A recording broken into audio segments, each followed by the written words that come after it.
Salut les mecs. Alors aujourd'hui, on va parler d'un youtubeur critique de cinéma. On va dire qu'il est comme moi, sauf qu'il a 4 millions d'abonnés. Mais le souci c'est que ce mec-là, c'est-à-dire Alex Meyers pour ne pas le nommer, sa réputation vient récemment d'être littéralement anéantie. Je pense que c'est le cas de le dire. En tout cas, après qu'il ait fait la critique d'un certain film, dont on a justement déjà parlé sur cette chaîne, ça tombe bien. Parce que si vous regardez le YouTube anglophone, le YouTube des Américains, des Anglais et tout le Tony, vous avez peut-être déjà croisé ces vidéos à Alex Meyers au moins une fois. Le concept du mec est plutôt simple. Il résume des films et des séries avec, des petits dessins, quelques blagues, un montage rapide et une narration qui ne laisse quasiment jamais le temps de respirer. C'est un format qui existe depuis des années et qui a permis à l'ami Alex Meyers de rassembler plusieurs millions d'abonnés et de devenir effectivement une figure assez connue du YouTube anglophone. Ce n'est pas exactement un critique de cinéma au sens classique du terme, on va dire que c'est plutôt un raconteur d'histoire. Il raconte les films en balançant ici et là quelques sketchs animés qui peuvent être effectivement plus ou moins marrants selon votre sensibilité. Et pendant très longtemps, ça lui a plutôt bien réussi. Sauf que le problème ou plutôt arrive la chute, puisque n'est-ce pas la spécialité de la chaîne Yaginalyse de parler de chute, justement, pour parler de chute, on va bien parler de chute, parce que notre ami Alex Meyers a la mauvaise idée de faire la review d'Obsession, un film, dont on a déjà parlé effectivement sur cette chaîne, et sa vidéo au départ ressemble à toutes les autres, c'est-à-dire qu'il résume le film, il donne son avis, il fait quelques sketchs et c'est marre. Même miniature que d'habitude, même format que d'habitude,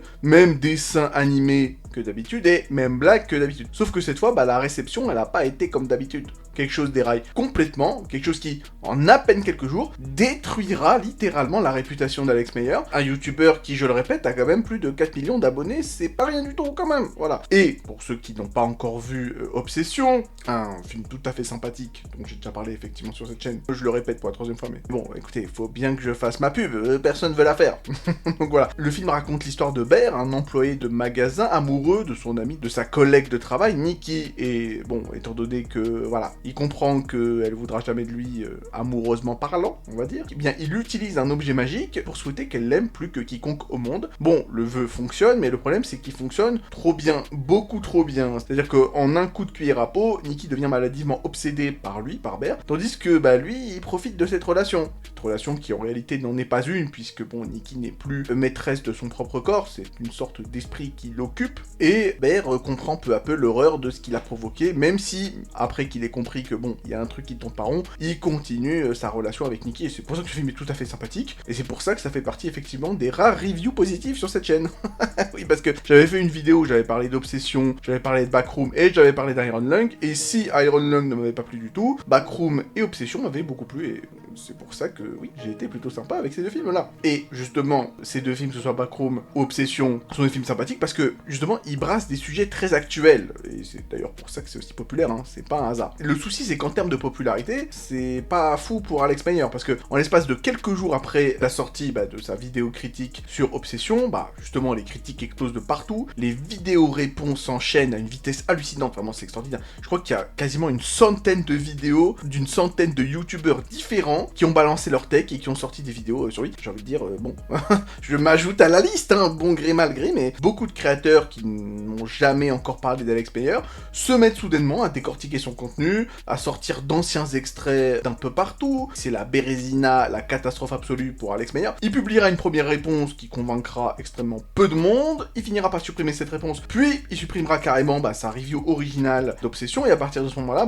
le débat ne porte plus seulement sur Obsession, en fait, oui, il portera sur toute la carrière de notre ami Alex Meyers qui sera passé au scanner. Des vidéos vieilles de plusieurs années sont réanalysées, son style est remis en question, et une partie d'internet commence à se demander, est-ce que cette vidéo n'a pas simplement révélé un problème qui existait depuis le début? Et donc, on va essayer de parler de tout ça les copains, de comprendre ce que notre ami Alex Meyers a dit dans sa review d'Obsession, et pourquoi ça a rendu la moitié, pour ne pas dire le 3/4 de YouTube complètement dingue, et surtout on va se poser la vraie question, parce que la vraie question, c'est pas est-ce que sa review était mauvaise, parce qu'évidemment que sa review était très mauvaise, je veux dire, le consensus est clair, je vais pas commencer à me la jouer rebelle, non, c'était pas une bonne vidéo, après, je parle de ça, moi, les mauvaises vidéos, je les collectionne, Voilà, les takes catastrophiques sur Yaginalyse, je suis le maître. Je vais pas commencer à critiquer le collègue là-dessus. Non, La vraie question, c'est surtout comment une seule vidéo peut suffire à transformer un créateur installé depuis plus de 10 ans, avec 4 millions d'abonnés, hein, c'est un des meilleurs dans notre niche de critique de fiction entre guillemets. Voilà, comment ce mec-là est devenu la cible numéro 1 de YouTube pendant plusieurs semaines, et c'est même pas encore fini. Hein. Encore hier, par rapport au jour où j'enregistre cette vidéo, il y a une de mes youtubeuses préférées, pour ne pas la nommer, Marina McBain,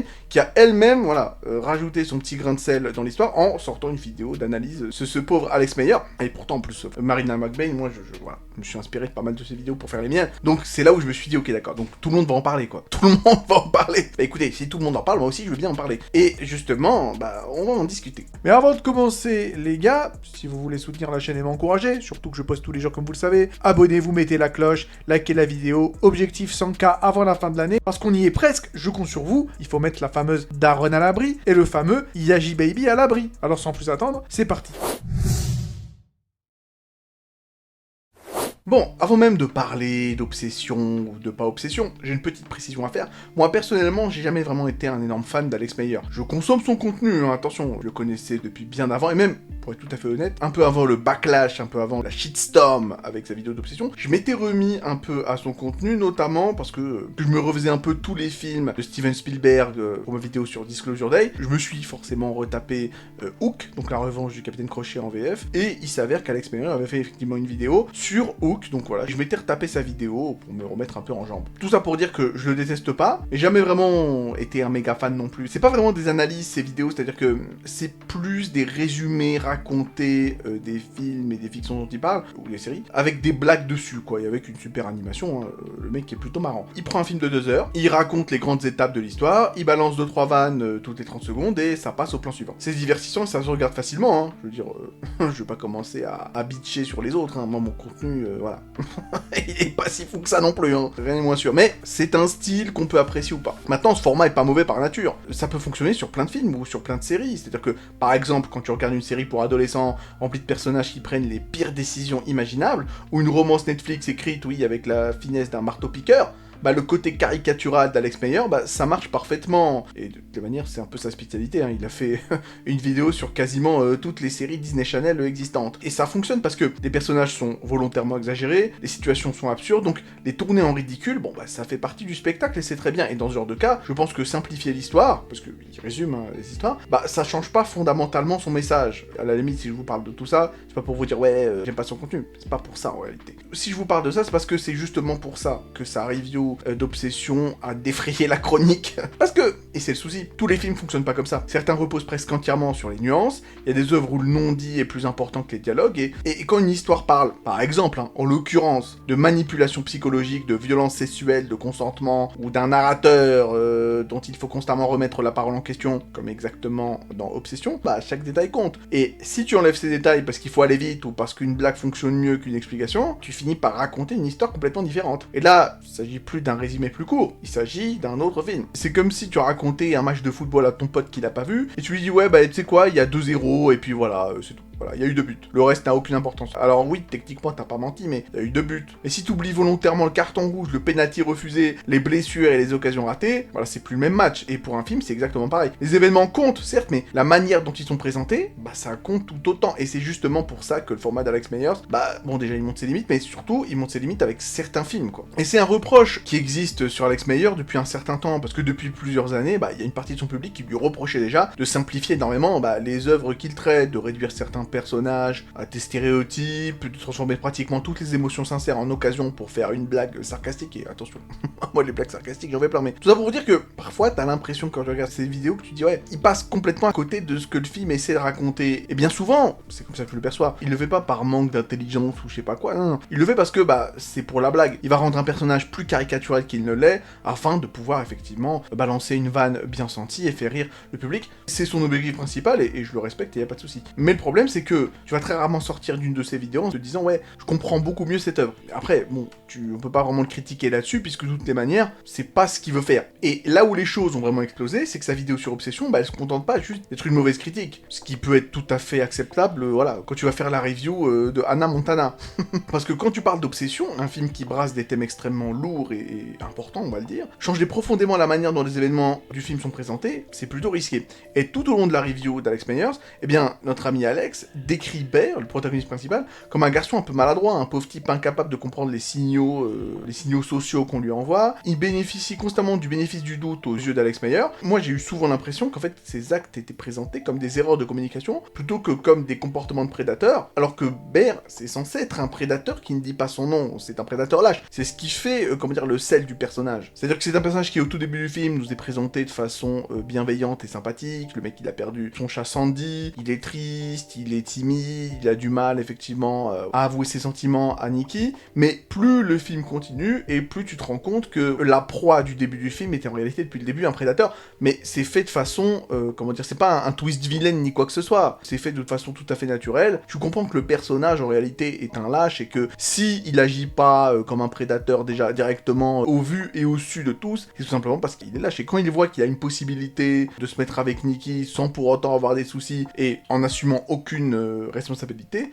bah il se met avec elle tout en sachant qu'elle n'est pas en contrôle de son propre corps, à cause du vœu effectivement qu'il a formulé. Donc déjà c'est le premier problème de l'analyse d'Alex. Et à l'inverse, Nikki, dans la vidéo d'Alex Meyer, devient régulièrement la cible de blagues qui peuvent être plus ou moins critiquables. C'est-à-dire qu'à entendre Alex Meyer, voilà, on croirait que le film raconte l'histoire d'une femme excessive qui complique la vie d'un homme maladroit, et c'est précisément là que beaucoup de spectateurs ont commencé à péter des câbles, parce que à force de raconter les événements sous cet angle, Bear en pauvre victime et Nikki en meuf qui casse les reins, bah oui, la véritable victime, c'est-à-dire Nikki, finit presque par apparaître comme le personnage le plus pénible du récit, alors que le film essaie justement de montrer l'inverse. Et c'est aussi pour ça que je trouve important de distinguer une mauvaise interprétation d'une déformation du récit. On peut très bien regarder un film et passer à côté d'une métaphore, et ça arrive à tout le monde, moi le premier, hein. Voilà, il y a pas mal de vidéos où je dis de la merde, où je passe complètement à côté du sujet, je suis le premier à l'avouer, et c'est pas un drame, parce que sinon, bon, j'aurais été cancel depuis bien longtemps, mais ce qui pose problème, c'est quand tu requalifies des agressions en simple relation sexuelle, et tu présentes l'agresseur, c'est-à-dire Bear, comme quelqu'un de maladroit, plutôt que comme ce qu'il est, tu vois. Et donc là, c'est pas seulement une lecture différente, là, en fait, tu modifies totalement la portée morale de ce qui est raconté, tu changes le sens même des scènes, et bon, on arrive à effectivement une situation compliquée. Et on va en parler plus tard, hein. Des gens qui affirment qu'Alex Meyer, dans sa vidéo, défendrait les violences sexuelles, les VSS, ou qui partagerait forcément les idées de son personnage. C'est pas vrai, je trouve que ce genre d'affirmation va beaucoup trop loin, on peut pas lire dans la tête des gens, on sait pas ce qu'ils pensent réellement, le Alex Meyer, et prétendre le savoir, bah ce serait aussi malhonnête que les raccourcis qu'on lui reproche. En revanche, on peut analyser ce qu'il a effectivement publié et dit dans sa vidéo, et ce qu'il a dit dans sa vidéo est suffisamment problématique, là-dessus y a pas de souci. Mais pas besoin de lui inventer des opinions secrètes, alors que sa vidéo à elle seule, elle explique très bien pourquoi autant de personnes, bah, ont réagi justement.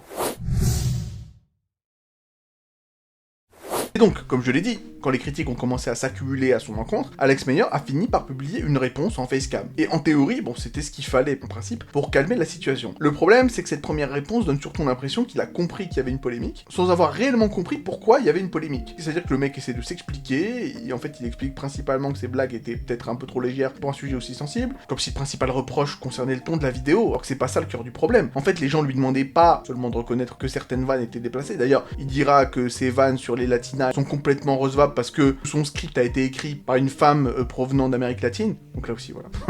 Quand un mec qui dit non mais je suis pas raciste, j'ai un pote noir, bon voilà. C'est le même type d'excuses qui évidemment ne peuvent plus prendre. Mais surtout, ce que les gens reprochent à notre ami Alex Meyer, c'est d'avoir raconté le film Obsession d'une manière qui minimise les agressions que subit Nikki, qui accorde presque systématiquement le bénéfice du doute à notre ami Bear, qui n'est finalement pas notre ami, et qui transforme la victime en ressort comique. Autrement dit, c'est pas simplement une question d'humour, c'est une question de lecture du film. Et du coup, sa réponse produit presque l'effet inverse de celui recherché. Beaucoup de spectateurs ont eu l'impression qu'ils reconnaissaient une erreur de forme alors que les critiques parlaient surtout d'une erreur de fond, et cette impression a nourri une nouvelle vague de réactions, et au lieu d'éteindre l'incendie, il a donné l'impression d'arroser les flammes avec un bidon d'essence acheté en promotion. Et quelques jours plus tard, il finira par effectivement supprimer sa réponse, et tout quoi, avant de publier un message plus direct où il présente effectivement ses excuses de façon claire et promet d'être plus attentif à l'avenir. Mais même là encore, ça a été extrêmement mal reçu, il suffit juste de voir les réponses juste en dessous du post en question, il me semble qu'il y a plus de 10 000 réponses, et je vais vous scroller en direct les commentaires, ils sont tous négatifs. Tout le monde l'insulte, tout le monde dit que c'est un schlag, tout le monde fait tout le monde. Donc voilà, je vous traduis en temps réel. Le mec a carrément félicité Bear de ne pas avoir agressé sexuellement une femme, il pensait que ça allait passer. Je suis désolé pour les personnes qui ont été blessées par ces vidéos, entre guillemets. Ouais, il a toujours pas compris le problème. Alex a sorti la carte du « Je peux pas être raciste, j'ai une scénariste latina ». Autre commentaire. Il est encore en mode « Je suis désolé si vous l'avez mal pris ». Frérot, comment tu peux avoir zéro remise en question ? Autre commentaire. Obsession est un véritable test, litmus test. test, en version originale. Et ce mec est juste un exemple de plus dans la façon dont les hommes échouent systématiquement à ce test. Honnêtement, je suis déçu, mais pas surprise. Et un petit dernier commentaire, voilà,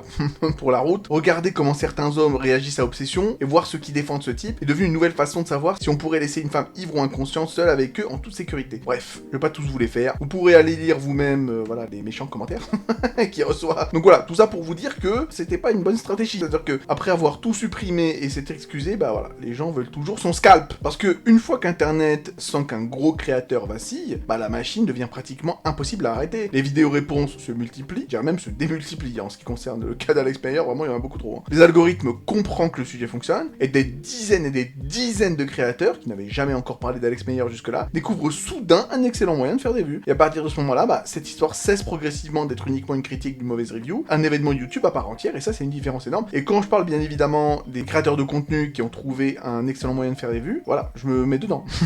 Mais écoutez, faut bien mettre le petit Yaji Baby à l'abri. Après, bon, on va pas se mentir, c'est vrai que au début, les vidéos réponses avaient une vraie utilité. Elles montraient précisément où Alex Meyer s'était trompé, ça expliquait pourquoi sa lecture du film posait problème, et ça apportait des nuances que sa review avait complètement effacées. Et franchement, jusque-là, rien à redire. D'autant qu'il y a pas mal de scènes du film que Alex Meyer n'a juste pas relevées, notamment les scènes où clairement Bear est montré comme étant un énorme bad guy. Et attention, Alex Meyer, dans sa vidéo réponse, a expliqué qu'il a jamais voulu dire que Bear était une victime. D'ailleurs, il le dit clairement, Bear est le bad guy de l'histoire. Mais en fait, ce qu'il voulait en réalité faire passer comme message, c'est que Bear, dès le début, n'était pas un méchant. Ça veut dire qu'il serait devenu méchant au fil du film, d'accord? C'est comme ça que lui, il présente la chose. Et c'est une take que j'aurais pu peut-être avoir, parce qu'après tout, c'est mon trope préféré, hein, le trope du protagoniste journey to villain. C'est-à-dire qu'un personnage gentil qui devient méchant petit à petit tout au long de la fiction duquel il est le protagoniste, moi c'est quelque chose que j'aime, mais dans le cas précis d'Obsession, c'est pas du tout ce qui se passe en fait. Ce qui se passe, c'est que Bear est démasqué. C'est pas qu'il devient méchant, c'est qu'il a toujours été comme ça, mais que à un moment donné, le film lui donne la possibilité effectivement d'obtenir ce qu'il veut sans avoir aucune des conséquences, et Bear, bah il saute sur l'occasion sans aucune forme de scrupule. Et c'est ce que le film veut dire, tout simplement. Bref, revenons à nos moutons. Comme je l'ai dit, jusque-là, y a rien à dire au niveau des premières vidéos réponses. Parce que quand quelqu'un avec plusieurs millions d'abonnés publie une vidéo qui déforme autant un sujet aussi sensible, bah il est normal que d'autres créateurs prennent le temps de démonter ses arguments. Sauf qu'au bout d'un moment, là, on n'est plus vraiment en train d'expliquer pourquoi la review était mauvaise. Ça, c'est bon, tout Internet a compris. En tout cas, tout le YouTube anglophone a compris, hein. C'est bon, Alex Meyer, maintenant, il a été cloué au pilori. Ce à quoi on assiste maintenant, c'est à une course pour voir qui allait sortir le titre le plus dramatique, en mode la pire vidéo de 2026, Alex Meyer est un homme qui dérange, la situation empire, le youtubeur le plus inquiétant de la plateforme. Et encore une fois, moi-même je parle, mais des titres putaclic, croyez-moi que je connais. Cela étant dit, là je trouve que ça tourne à l'acharnement. Vraiment, à chaque nouvelle vidéo, t'as l'impression que la précédente n'avait jamais existé, quoi. Les mêmes extraits reviennent en boucle, les mêmes critiques ajoutent une couche de sensationnalisme pour essayer de récupérer un morceau du trafic. Et c'est un peu le principe des soldes sur internet, quand un créateur populaire est en train de tomber, bah tout le monde veut repartir avec son petit morceau à prix cassé, quoi. Et c'est là où, selon moi, je pense qu'on bascule dans l'acharnement, parce que critiquer sa vidéo, je trouve ça complètement légitime.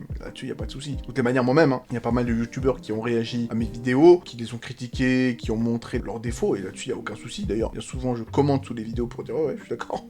Pas que je suis d'accord, mais j'apprécie la démarche. Mais commencer à analyser le divorce d'Alex Meyer, disséquer sa personnalité, expliquer qu'il a toujours été bizarre, ou même reprendre chaque vieille blague vieille d'une vidéo de 8 ans pour prouver qu'il était secrètement monstrueux depuis le début, voilà, là on n'est plus dans de la critique, on est dans de la spéculation, parce que au fond, on connaît pas Alex Meyer. On connaît un personnage public qui fait des dessins sur YouTube, et c'est tout. On peut démonter son travail autant qu'on veut, mais prétendre diagnostiquer son rapport aux femmes, ou reconstruire toute sa psychologie à partir de vidéos humoristiques, bah c'est un raccourci presque aussi dangereux que ceux qu'on lui reproche dans sa review. Et c'est assez ironique d'ailleurs, parce que beaucoup de gens lui reprochent d'avoir simplifié un film complexe, avant de simplifier un être humain complexe. Et bon, voilà, écoutez, on va dire que c'est une nuance intéressante. Et le pire, c'est qu'Alex Meyer, bah c'est probablement la cible idéale de tout ça. Le mec est déjà super connu, son contenu agaçait déjà une partie de YouTube depuis des années, voilà, il y en a beaucoup qui n'attendaient que la curée, voilà, pour se jeter sur lui. Son format, en plus, est facile à démonter, et sa première réponse à la polémique était franchement très mauvaise. Et en plus de ça, il a jamais essayé de contre-attaquer, ou de lancer sa propre guerre médiatique, donc forcément, le mec c'est une victime parfaite, et le défendre sur le moindre point, bah ça revenait presque à être accusé de défendre sa review. Et c'est le problème des shitstorms sur internet. Très vite, il reste plus que deux camps. Soit tu dis que le mec est un monstre, un immonde salopard, soit t'es de son côté.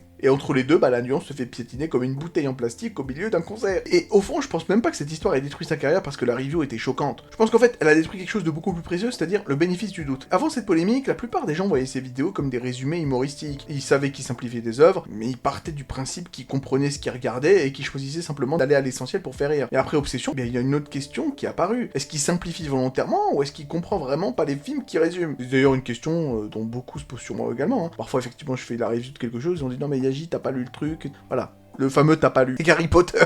Ça, c'est excellent, ça. Ça m'arrive moi-même, c'est une critique que je prends moi-même, donc là-dessus, voilà. Quand je vois, j'essaie de faire ça dans toute humilité, ce qui est pas facile.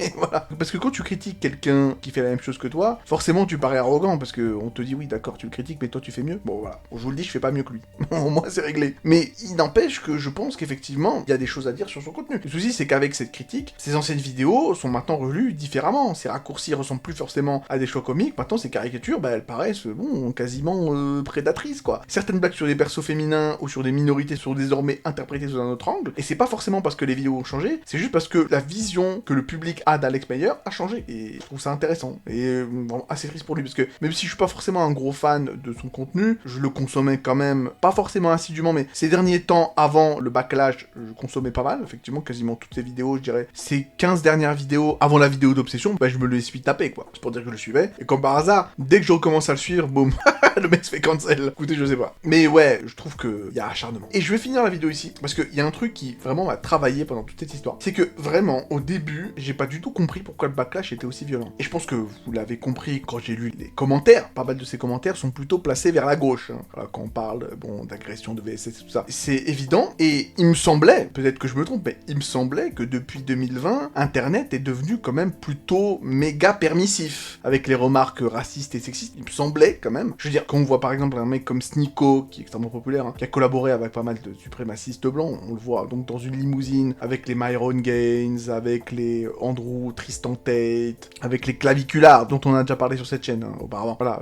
taper des saluts romains d'Autriche, voilà, et autres conneries. Le gars, il est tranquille, il a encore sa carrière, il s'en bat les couilles. Après, il a bien subi des conséquences, notamment son bannissement de YouTube, mais il a simplement déplacé une grande partie de son audience sur Rumble, et puis voilà, le mec, il est toujours aussi bien. De la même manière, Elon Musk passe son temps à parler de grands remplacements, de génocide blanc, et j'en ai parlé, en effet, dans ma vidéo sur Citizen Vigilante. Il a quand même donné un lien de téléchargement gratuit de ce film sur son compte X. Enfin, je veux dire, le mec est déterminé. Bref, il parle, voilà, de disparition démographique de population blanche, pour ce qu'on en pense. À la limite, je donne même pas mon avis là-dessus, mais tout ça pour vous dire que c'était des positions qui étaient autrefois extrêmement controversées, qui ne passaient pas. Aujourd'hui, le mec, il est très bien, Elon Musk. Hein. Voilà, c'est l'un des hommes les plus puissants du monde, et il conserve une audience gigantesque sur sa propre plateforme. Le mec, il dit ce qu'il veut. Et donc, quand je vois effectivement que la parole s'est ultra libérée sur ce genre de position, et que tu vois quand même Alex Meyer se faire démonter par la moitié du YouTube anglophone pour une review certes catastrophique, mais quand même seulement une review de film, bah, je me suis demandé un peu pourquoi lui il semblait prendre une tempête encore bien plus spectaculaire que les autres. Vraiment, moi je me croirais revenu sur l'internet de 2013, à la bonne époque du woke, à une époque où une seule mauvaise vidéo pouvait déclencher une exécution publique, hein, je veux dire. À l'époque, fallait pas trop parler, quoi. Et en y réfléchissant, je pense que la réponse n'a pas grand chose à voir avec la gravité des propos, parce que je crois que c'est une question de public. Si tu prends Sneako et Elon Musk, hein, deux exemples dont je parle, mais je pourrais parler d'Asmongold, hein, je pourrais parler de bien d'autres streamers qui disent des dingueries tous les jours. Ces mecs-là, ils évoluent dans des univers où la polémique fait presque partie du contrat. Leur communauté, bon, savent déjà qui ils sont, leurs opposants les détestent depuis longtemps, et chaque scandale devient immédiatement une guerre entre deux camps qui ne se convaincront jamais. Et pour une partie de leur audience, bah, être critiqué, c'est presque un badge d'honneur. Plus ils énervent leur adversaire, et plus ils renforcent leur image auprès de leur soutien. Sauf qu'Alex Meyer, c'est pas vraiment ça, c'est même l'inverse. C'est-à-dire que lui, il vend pas une idéologie, il fait pas de politique. Il fait des résumés de films avec des animations, quoi. Son public, il est pas organisé pour monter au front dès qu'il est critiqué. Il appartient en plus au même écosystème que ceux qui lui répondent, c'est-à-dire les chaînes cinéma, animation et commentaires de fiction. Et donc, les créateurs qui l'ont démonté, bah, ils connaissaient déjà son contenu. Ils partagent même une partie de son audience et ils savent qu'une vidéo sur Alex Meyer, bah, ça intéresserait immédiatement leurs abonnés. Parce que critiquer Elon Musk ou Sneako, c'est entrer dans un affrontement politique, où tu sais d'avance qu'il y a une armée de gens qui va venir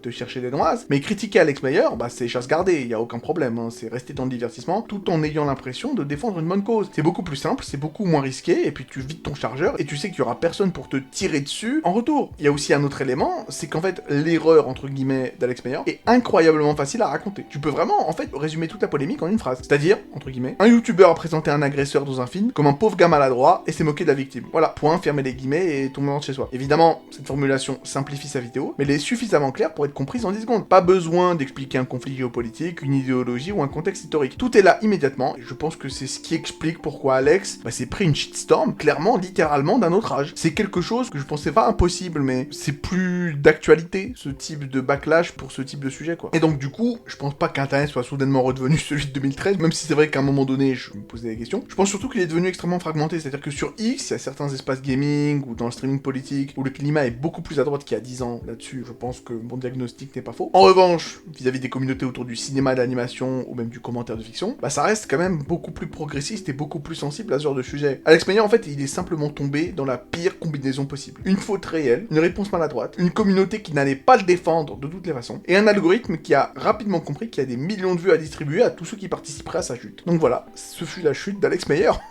C'est triste, hein. Mais j'en parle parce que je pense que il est possible que je chute de la même manière. Non, franchement, peut-être pas pour le même... J'espère pas pour m'être moqué de VSS ou je sais pas quoi. Il est très possible que je tombe dans des circonstances similaires. Ça veut dire que je sors une vidéo avec une tech catastrophique, je me fais dogpiler, et puis voilà, ce sera terminé pour le Yaji Baby. Faudra que je retourne au chantier. Après, bon, je travaille de toutes les manières encore, hein. YouTube, ça reste un truc à côté. Mais voilà. Bref, écoutez, je commence à dire n'importe quoi. Dites-moi dans les commentaires ce que vous en pensez. Votre avis m'intéresse. Abonnez-vous pour encourager la chaîne. Prenez soin de vous, à la prochaine.